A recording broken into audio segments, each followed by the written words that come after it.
পররাষ্ট্র উপদেষ্টা মোহাম্মদ তৌহিদ হোসেন বলেছেন, মানব সম্পদ উন্নয়নের শিক্ষা এবং স্বাস্থ্যের কোনো বিকল্প নেই।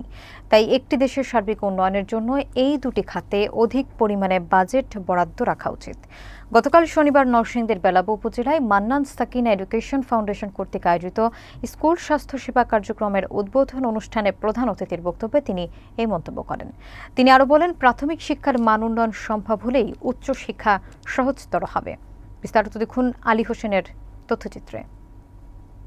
শনিবার সকালে নরসিংদীর বেলাব উপজেলার হোসেননগর পাইলট হাই স্কুল মাঠে মান্নান সাকিনা এডুকেশন ফাউন্ডেশন কর্তৃক আয়োজিত স্কুল স্বাস্থ্যসেবা কার্যক্রম উদ্বোধন অনুষ্ঠানে প্রধান অতিথি হিসেবে বক্তব্য রাখেন পররাষ্ট্র উপদেষ্টা মোহাম্মদ তৌহিদ হোসেন। তিনি মন্তব্য করেন, দেশের উন্নয়নের শিক্ষা ও স্বাস্থ্য খাতে অধিক পরিমাণে বাজেট প্রদান করা উচিত। তিনি আরও বলেন, মানব সম্পদ উন্নয়নের শিক্ষা ও স্বাস্থ্যের কোনো বিকল্প নেই। প্রাথমিক শিক্ষার মান উন্নয়ন করা গেলে উচ্চশিক্ষা সহজতর হবে। তিনি আরও জানান, প্রশাসনের সহায়তায় আগামী দিনে তারা স্কুলের শিক্ষার্থীদের পাশাপাশি গ্রামবাসীর স্বাস্থ্য উন্নয়নেও কাজ করবেন। তিনি হোসেননগর পাইলট স্কুলটিকে মানসম্মত স্কুলে রূপান্তরিত করতে এলাকার বৃত্তবানদের এগিয়ে আসার আহ্বান জানান। মান্নান সাকিনা এডুকেশন ফাউন্ডেশনের সভাপতি ও সাবেক সচিব মোহাম্মদ জাহিদ হোসেনের সভাপতিত্বে এই অনুষ্ঠানে বাংলাদেশ জ্বালানি ও বিদ্যুৎ গবেষণা কাউন্সিলের চেয়ারম্যান মোহাম্মদ ওয়াহিদ হোসেন, এনডিসি নরসিংদী জেলা প্রশাসক মোহাম্মদ আনোয়ার হোসেন, বিএনপির কেন্দ্রীয় কমিটির ক্ষুদ্র কুটির শিল্প বিষয়ক সম্পাদক ডক্টর এম.এ. কায়ুম, নরসিংদী জেলা পুলিশ সুপার মোহাম্মদ মিনহাজুল হক সহ স্থানীয় প্রশাসনের কর্মকর্তা ও গণ্যমান্য ব্যক্তিবর্গ উপস্থিত ছিলেন। এই স্কুলে এলাকাবাসীর সকলের সহযোগিতায় আমরা চেষ্টা করছি একটি উন্নত মানের প্রতিষ্ঠান যাতে এখানে গড়ে ওঠে এবং এলাকাবাসীর ছাত্রছাত্রী যারা আছেন তারা যাতে ভালো লেখাপড়া এখানে করতে পারেন, সেই জন্য আমরা চেষ্টা করছি। আমি আশা করব সকলে এই ব্যাপারে আমাদের সহযোগিতা করবেন।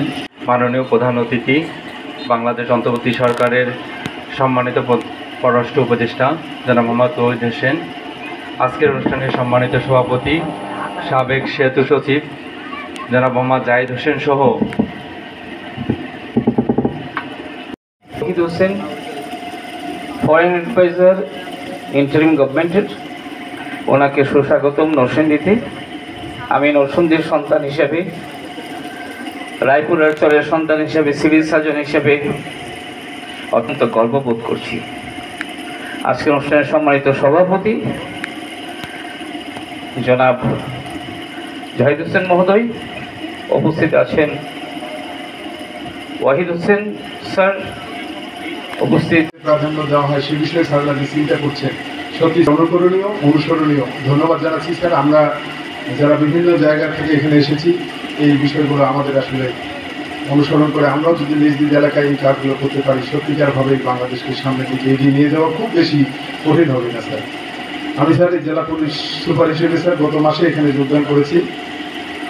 আমরা স্যার চেষ্টা করব আপনারা যে গাইডলাইন আমাদেরকে দিয়েছেন, যেভাবে বাংলাদেশটাকে দেখতে চাচ্ছেন, একটি মাদক মুক্ত, সন্ত্রাস মুক্ত, চাঁদাবাজ মুক্ত, একটি দুর্নীতি মুক্ত সুন্দর বাংলাদেশ, সেই বাংলাদেশ বিনির্মাণে যাতে আমরা নরসিংদী জেলা পুলিশ আমরা যাতে একনিষ্ঠ হয়ে আমরা যাতে সততার সাথে, নিরপেক্ষতার সাথে, দৃঢ়তার সাথে আমাদের কার্যক্রম পরিচালিত করতে পারি। এই জন্য স্যার আমাদের প্রতি দোয়া রাখবেন স্যার এবং নির্দেশনা দেবেন স্যার।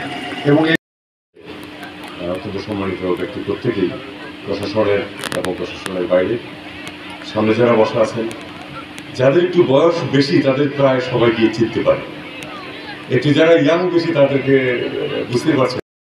আমরা তো 70 পার হয়ে গেছে, কাজে তাদের অনেকেই এখন চেহারা।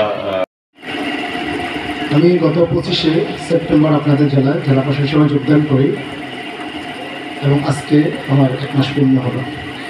আমি এখানে এসে অভিভূত, একটি অতীত পরিবারের সাথে পরিচয় হয়েছি, যে পরিবার শুধুমাত্র হোসেননগর নয়, বেলাব নয়, নরসিংদী নয়, পুরো বাংলাদেশের জন্য অনেক নতুন কিছু নিয়ে এসেছে, গৌরবান্বিত করেছে। আমরা শুধুমাত্র শিক্ষাকে শিক্ষা হিসেবে চিন্তা করি। একটি শিক্ষার্থীর শিক্ষার জন্য প্রয়োজন সুস্বাস্থ্য। স্বাস্থ্য এবং শিক্ষা দুটোই যদি মানসম্মত না হয়, সুন্দর না হয়, ভালো না হয়, তাহলে একটি সুন্দর জাতি গঠন করা সম্ভব নয়। তাই আজকে এই বিদ্যালয়ের মেডিকেল ক্যাম্পের মাধ্যমে যে দৃষ্টান্ত স্থাপিত হলো, প্রশংসনীয় দৃষ্টান্ত এবং অনুকরণ দৃষ্টান্ত, সেটা শুধুমাত্র এই বিদ্যালয় নয়, আমাদের নরসিংদী জেলার প্রত্যেকটি অঞ্চলে প্রত্যেকটি প্রতিষ্ঠানে নতুন আলোকবার্তা নিয়ে যাবে।